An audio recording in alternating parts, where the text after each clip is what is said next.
Assalamualaikum warahmatullahi wabarakatuh. Alhamdulillahi rabbil alamin. Wassalatu wassalamu ala asrafil anbiya'i wal mursalin wa ala alihi wa sahbihi ajma'in. Amma ba'du, Bapak dan Ibu kaum muslimin jemaah salat zuhur yang dirahmati Allah. Rasanya tidak ada di antara kita yang tidak pernah mendengar atau tidak pernah tahu dengan pembukaan undang-undang tahun 45 bahwa sesungguhnya kemerdekaan itu adalah hak segala bangsa. Maka oleh sebab itu penjajahan di atas dunia harus dihapuskan karena tidak sesuai dengan peri kemanusiaan dan peri keadilan. Saya sudah membacakan pembukaan Undang-Undang 45 ini sejak masih SD. Masih ingat saya tiap upacara, sebelum jadi komandan upacara, tugas saya yang paling lama dan banyak itu adalah membacakan undang-undang pembukaan 45 itu. Sampai sekarang di tiap upacara kita mendengar itu. Di tiap-tiap acara-acara besar kenegaraan yang bendera merah putih dinaikkan, rata-rata dibacakan juga itu tiap hari ulang tahun kemerdekaan kita. Tapi sampai hari ini, setelah sekian ratus bahkan ribu kali dibaca, ada enggak pengaruhnya kepada bangsa lain? Ada enggak kontribusi bangsa kita kepada bangsa lain yang masih dijajah? Satu negara yang belum diakui kemerdekaannya sampai hari ini, dan itu kita tonton tiap hari. Kita lihat jumlah kematian warga dan bangsanya. Kita hanya terus menghitung jumlah korban yang tewas, yang luka, rumah yang runtuh, masjid yang hancur. Negeri itu adalah Palestina. Apa yang dibuat oleh kita yang tiap hari hafal dan tahu dengan pembukaan Undang-Undang 45 itu? Bapak saudara tahu Gaza, karena tiap kita hari ini tidak perlu harus melihat televisi. Gaza itu luasnya hanya panjangnya 41 kilometer. Luas seluruh wilayahnya 635 kilometer. Penduduknya 2,3 juta jiwa. Bandingkan dengan Kota Padang ini. Kota Padang ini panjangnya 61 kilometer garis pantainya. Luas total keseluruhannya dari Bungus sampai Lubuk Buaya, Purus sampai Lampung Bukit 695 kilometer. Total jumlah penduduknya lebih kurang 1 juta jiwa. Berarti kita tidak berapa beda luas dan panjang dengan Gaza.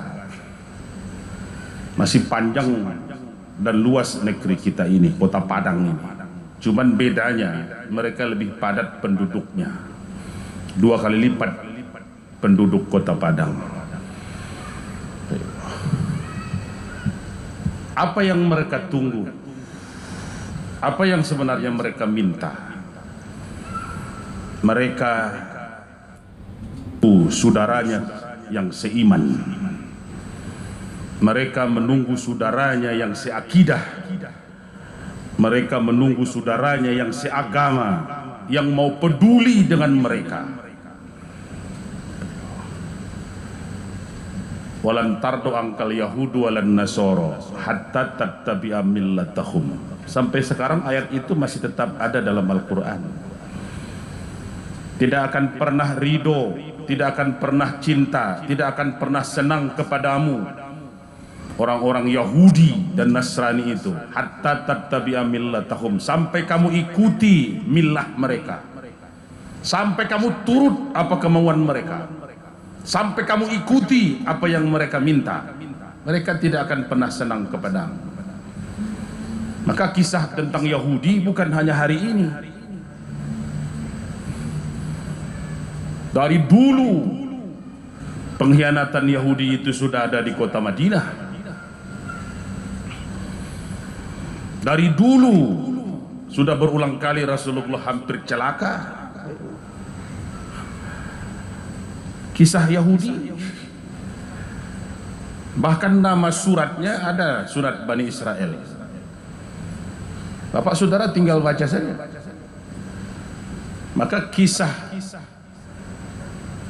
Palestina sebenarnya tidak bisa dipisahkan dari kehidupan kita beragama, karena nama Masjid Aqsa ada dalam Al-Quran. Subhanallazi asra bi abdihi lailam minal masjidil harami ilal masjidil aqsa. Ada kan dalam Quran? Bagaimana kira-kira kalau Masjidil Haram dikuasai oleh Yahudi? Apa yang Bapak Saudara lakukan? Bagaimana kira-kira kalau Masjid Nabawi dikuasai oleh Zionis? Apa yang kira-kira Bapak Ibu lakukan? Kenapa ketika disebut Masjidil Aqsa kita hanya pandai mengutuk dan mengutuk saja?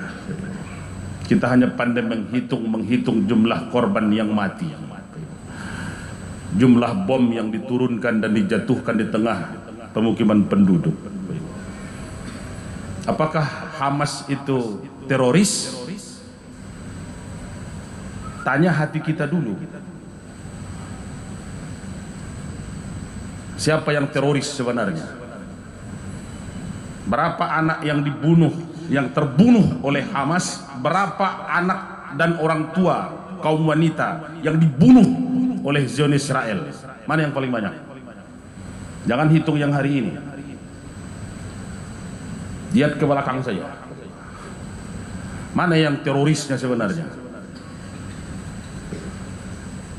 Siapa yang teroris itu? Lalu kemana kaum muslimin itu? Orang Islam itu banyak di akhir zaman, kata Rasul, banyak. Tapi sayang tidak ubahnya seperti buih di lautan. Banyak tapi tak ada tenaganya, banyak tapi tak ada nilainya, banyak tapi tak ada harganya, banyak tapi tak ada kemampuannya. Buih. Pak Saudara kan sering lihat buih di tepi laut. Dari pagi sampai sore sampai pagi hanya untuk dihempas gelombang. Banyak tapi tidak ada arti. Saya masih ingat dari kecil ini. Mudah-mudahan Nofik masih pernah mendengar. Israel itu bisa dikalahkan. Zionis itu bisa ditaklukkan. Kalau jumlah orang Islam yang sholat subuh di masjid sama dengan yang sholat Jumat. Saya sudah berulang kali mendengar itu dari mulai sebelum kuliah. Yahudi, Zionis, Israel itu bisa dikalahkan kalau jumlah orang Islam yang sholat subuh di masjid sama dengan yang sholat Jumat. Kapan kira-kiranya? Masjid mana di Sumatera Barat, di Kota Padang yang sanggup sholat subuhnya seperti sholat Jumat?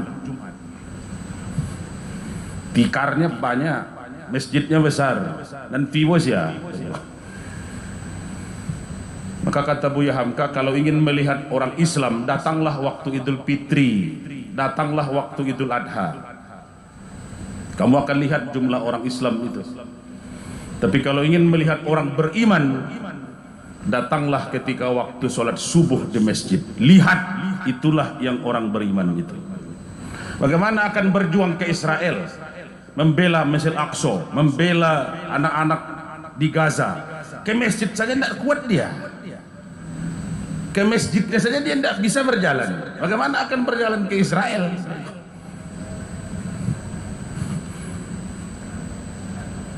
Jarak masjid berapa jaraknya dari rumah, tiap rumah di Kota Padang? Rasanya tidak ada yang di atas 1 kilo. Bahkan suara azan itu sudah seperti suara sahut menyahut, saling berdekatan. Sudah banyak yang jarak masjid dan musola masjid dengan masjid tidak lebih 100 meter di Kota Padang. Maka semangat membangun masjid di negeri kita, di bangsa kita, di Sumatera Barat, di Kota Padang luar biasa. Tapi semangat mengisinya biasa-biasa saja.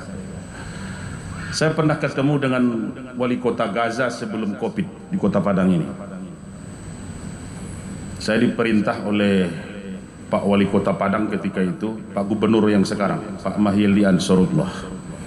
Ada pesan khusus yang harus disampaikan ke Wali Kota Gaza yang malam itu datang ke Padang. Saya ketemu jam 11 malam. Temani beberapa ustadz yang tamatan Pure Tengah. Satu di antaranya adalah imam kita di masjid ini, Ustadz Aska. Ikut malam itu. Apa permintaan Kota Padang? Mohon anak-anak yatim yang kehilangan ayah, kehilangan saudara, kehilangan keluarga, kehilangan orang-orang tercinta, diberikan izin untuk disekolahkan dan dibeasiswakan di Kota Padang. Anak yang masih yatim TK kita bawa dan kita minta untuk disekolahkan di Kota Padang ini. TK, SD, Sanawiyah, MAN, UIN atau UNP atau UNAN.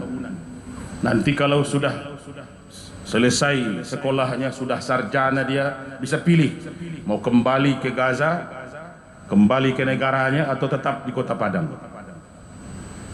Apa kata wali kota Gaza itu? Apa jawabnya? Anak-anak kami yatim yang di Gaza, lahirnya di Gaza, matinya juga di Gaza. Anak-anak kami di Gaza itu lahirnya di Gaza, matinya juga harus di Gaza. Kalau Kota Padang mau peduli, masyarakat Padang mau bantu, cukup kirimkan Quran kepada kami.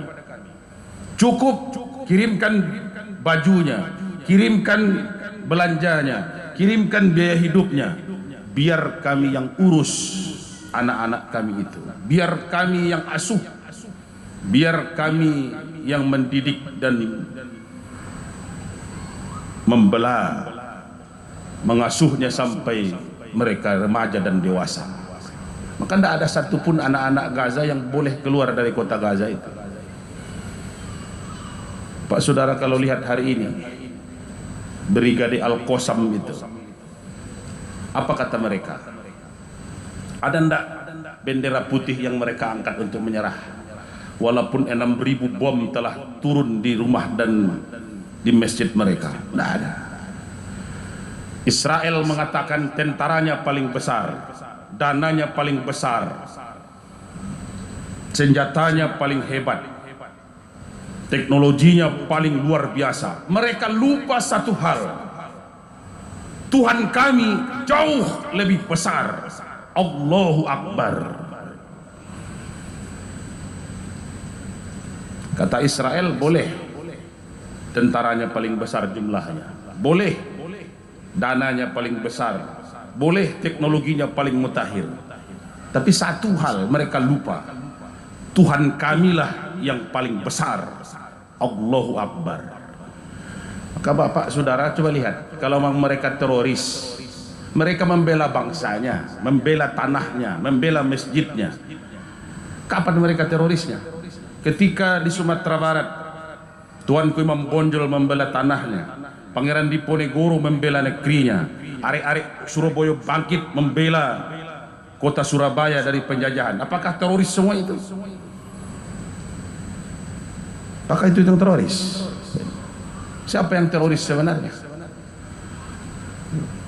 Untuk menjadi orang yang boleh jadi tentara Brigade Al-Qassam itu ada syarat khusus. Syarat pertama, orangnya harus dapat izin surat kematian untuk syahid dari ayah ibunya. Syarat pertama. Syarat kedua, orang yang boleh jadi pasukan khusus Brigade Al-Qassam itu harus dapat izin surat keterangan dari masjid, sanggup berjamaah sholat subuh 3 bulan berturut-turut. Kalau 1 bulan 30 hari, 90 hari tidak boleh absen sholat subuhnya. Kita sholat subuh saja, Ramadan saya cuma yang penuh masjid. Ramadan juga yang hadir ke masjid. Masjid Raya namanya Masjid Raya ini. Apalagi Brigade Al-Qassam itu syaratnya harus hafal 30 juz Al-Quran baru boleh jadi Brigade Al-Qassam. Bapak saudara yang hafal 1 juz belum boleh, yang hafal 2 juz belum boleh. Syarat itu mereka kurangi sekarang menjadi 15 juz baru boleh. Tapi dengan syarat 1 hari itu harus membaca 1 juz. Murattalnya harus membaca kembali ulang 1 juz per hari. Apalagi syaratnya untuk jadi Brigade Al-Qassam kalau memang mereka teroris, syaratnya tidak boleh berbuat maksiat walaupun hanya menghisap rokok. Maka ada enggak yang terlihat Brigade Al-Qassam merokok? Merokok pun mereka tidak. Apalagi syaratnya Brigade Al-Qassam itu yang maju di barisan paling depan itu harus merutinkan puasa sunat.